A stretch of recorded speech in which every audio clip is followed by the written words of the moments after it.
Happy birthday ലാലേട്ട. ലാലേട്ടൻ്റെ ഏറ്റവും വലിയ ഫാൻ ആൻ്റണി ചേട്ടനാണെന്നാണ് എല്ലാവരും പറയുന്നത്. പക്ഷെ ഞാനൊന്നും സമ്മതിച്ചു തരത്തില്ല കേട്ടോ. കാരണം ലാലേട്ടൻ്റെ ഏറ്റവും വലിയ ഫാൻ ഞാൻ തന്നെയാണ്. ഈ ലോകത്ത് ഞാൻ ഏറെ സ്നേഹിക്കുന്നത് എൻ്റെ അച്ഛനെയാണ്. എൻ്റെ അച്ഛൻ്റെയും ചേച്ചിയുടെയും എൻ്റെയും ഏറ്റവും ഫേവറേറ്റ് ആയിട്ടുള്ള നടൻ ആരാണെന്ന് ചോദിച്ചാൽ പിന്നെ മറുത്തൊരു ഉത്തരമേ ഇല്ല. ഞങ്ങൾക്ക് ലാലേട്ടനെ തന്നെയാണ് ഇഷ്ടം. കുഞ്ഞുനാൾ മുതലേ ലാലേട്ടൻ്റെ സിനിമകൾ കണ്ടാണ് ഞാൻ വളർന്നത്. എൻ്റെ അച്ഛനെ ആരെങ്കിലും എന്തെങ്കിലുമൊക്കെ പറയുമല്ലോ, ആ പറയുമ്പോൾ ഉണ്ടാകുന്ന ഒരു ഫീലുണ്ടല്ലോ, അതുപോലെയാണ് ലാലേട്ടനെ ആരെങ്കിലും എന്തെങ്കിലും പറയുമ്പോഴോ അല്ലെങ്കിൽ ലാലേട്ടനെ ഒരു പടം പൊട്ടിയെന്ന് കേൾക്കുമ്പോഴോ ഒക്കെ ഉണ്ടാകുന്ന ഫീലിങ്സ്. ഇന്ന് ഞാൻ ഇത്ര എക്സൈറ്റഡ് ആയിട്ടിരുന്ന് സംസാരിക്കാൻ ഒരു കാരണമുണ്ട് കേട്ടോ. ഞാൻ ആദ്യമായിട്ടാണ് 8 മണിക്ക് ഒരു ഫാൻ ഷോ ലാലേട്ടൻ്റെ കാണാൻ പോകുന്നത്. അത് ദൃശ്യം 3.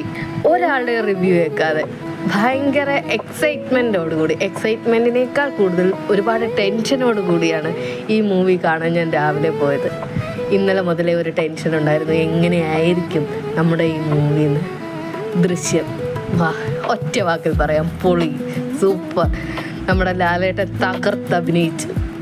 ഞങ്ങളുടെ നാട്ടിൽ ചെറുതും വലുതുമായിട്ടുള്ള ഒരുപാട് തിയേറ്റർ ഉണ്ട്. പക്ഷേ ഞങ്ങൾ ദൃശ്യം കാണാൻ തിരഞ്ഞെടുത്തത് നമ്മുടെ ഓയൂരിലെ MVP എന്ന തിയേറ്ററാണ്. ബാക്കിയുള്ള എല്ലാ തിയേറ്ററും ഹൗസ്ഫുൾ തന്നെയായിരുന്നു കേട്ടോ. 7:30 MVP മുൻപിൽ വന്ന് കാത്തു നിൽക്കുമ്പോഴും ഒരു ടെൻഷനായിരുന്നു. കാരണം എന്താണെന്നോ, ദൃശ്യം 2 എന്നെ 2 ദിവസം വല്ലാതെ ഹോൾഡ് ചെയ്തു. എന്നെ മാത്രമല്ല, എൻ്റെ ഹസ്ബൻഡിനെയും. അന്ന് രാത്രിയിലിരുന്ന് നെഞ്ചിടിപ്പോടെ ആ സിനിമ കണ്ടു തീർക്കുമ്പോൾ അവസാനം എൻ്റെ ജീവിതത്തിൽ എന്തോ സംഭവിച്ചതുപോലെയായിരുന്നു എനിക്ക് ദൃശ്യം 2. അതുകൊണ്ട് അങ്ങനെ എന്തെങ്കിലും ആയിരിക്കുമോ എന്നൊക്കെയുള്ള ടെൻഷൻ മാത്രമായിരുന്നു. ലാലേട്ടൻ അഭിനയിച്ച് തകർക്കുമെന്ന് ആർക്കും അറിയാത്ത അല്ലേ. ഞങ്ങളുടെ മകൻ ദേവ ഏറ്റവും കൂടുതൽ സിനിമ കാണാൻ ആഗ്രഹിക്കുന്നത് MVP-യിലാണ്. കാരണം എന്താണെന്നറിയാവോ? അവിടെ കർട്ടൻ പോകുന്ന തിയേറ്റർ എന്നാണ് അവൻ പറയുന്നത്. നിങ്ങൾ കണ്ടിട്ടുണ്ടോ കർട്ടൻ പോകുന്ന തിയേറ്റർ? അത് കാണണമെങ്കിൽ ഓയൂർ MVP-യിൽ തന്നെ വരണം. ഇനി ദൃശ്യം എങ്ങനെയുണ്ടെന്ന് പറയട്ടെ. കർട്ടനൊക്കെ പൊങ്ങി ഒരുപാട് പരസ്യങ്ങളൊക്കെ കഴിഞ്ഞ് ദൃശ്യം എന്ന് എഴുതി കാണിച്ചപ്പോൾ മനസ്സിന് വല്ലാത്തൊരു ഫീലിംഗ് ആയിരുന്നു.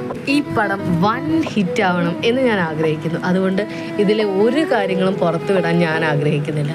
പേരെഴുതി കാണിച്ച ഓരോ നിമിഷവും എൻ്റെ കണ്ണുകൾ എന്തിനാണ് നനഞ്ഞതെന്ന് പോലും എനിക്കറിയില്ല. അത്രയും ഫീലോടുകൂടി തന്നെയായിരുന്നു ഈ മൂവി കാണാനിരുന്നത്. വലിയ ടെൻഷൻ. എന്നിട്ട് ഞാൻ എൻ്റെ മനസ്സിനെ പറഞ്ഞ് പഠിപ്പിച്ചു, നിമിഷ നീ ഒട്ടും പേടിക്കണ്ട. കാരണം ഇത് ജോർജ് കുട്ടിയാണ്. ജോർജ് കുട്ടി തൻ്റെ ഫാമിലിക്കും തൻ്റെ മക്കൾക്കും വേണ്ടി എന്തും ചെയ്യും. അതുകൊണ്ട് നീ വിചാരിക്കുന്ന ഒരു ക്ലൈമാക്സേ ഈ സിനിമയ്ക്കുള്ളൂ. അതുകൊണ്ട് ക്ലൈമാക്സ് ഇങ്ങനെയാണ് എന്ന് നീ മനസ്സിനെ പറഞ്ഞ് തഞ്ചപ്പെടുത്തുക. അതിനുശേഷം ഈ മൂവി കാണുമെന്ന്. ഞാൻ എന്തൊക്കെയാണ് പറയുന്നത് അല്ലേ. ഞാൻ അത്രത്തോളം ഹാപ്പിയാണ്. ലാലേട്ടൻ, നിങ്ങൾക്ക് എന്തുമാത്രം നല്ലൊരു പിറന്നാൾ സമ്മാനമാണ് ജിത്തു സാറ് തന്നേക്കുന്നത്. എല്ലാ മൂവികളും ഇമോഷണലി ഭയങ്കര ഡീപ്പായിട്ട് കാണുന്ന ഒരാളാണ്. മലയാളത്തിൽ പറഞ്ഞു കഴിഞ്ഞാൽ സിനിമയിൽ ആരെങ്കിലും കരഞ്ഞു കഴിഞ്ഞാൽ അതിൻ്റെ കൂടെ കരയുകയും ചിരിച്ചു കഴിഞ്ഞാൽ കൂടെ ചിരിക്കുകയും അങ്ങനെ ആ സിനിമയോടൊപ്പം തന്നെ. അതുകൊണ്ട് ഇങ്ങനെയുള്ള ടെൻഷനുള്ള സിനിമയൊന്നും കാണാൻ എനിക്ക് ഭയങ്കര ബുദ്ധിമുട്ടാണ്. കാരണം എന്ന് പറഞ്ഞു കഴിഞ്ഞാൽ ഞാൻ കരഞ്ഞു പോവും, അല്ലെങ്കിൽ ഞാൻ കൂവിപ്പോവും, ടെൻഷൻ അടിച്ചു പോവും. അതൊക്കെയാണ് പ്രത്യേകത. നമ്മുടെ ദൃശ്യത്തിൻ്റെ അകത്ത് ചിരിക്കാനുണ്ട്, ടെൻഷൻ അടിക്കാനുണ്ട്, എന്നാൽ അഭിമാനത്തോട് കൈയടിക്കാനുമുണ്ട്.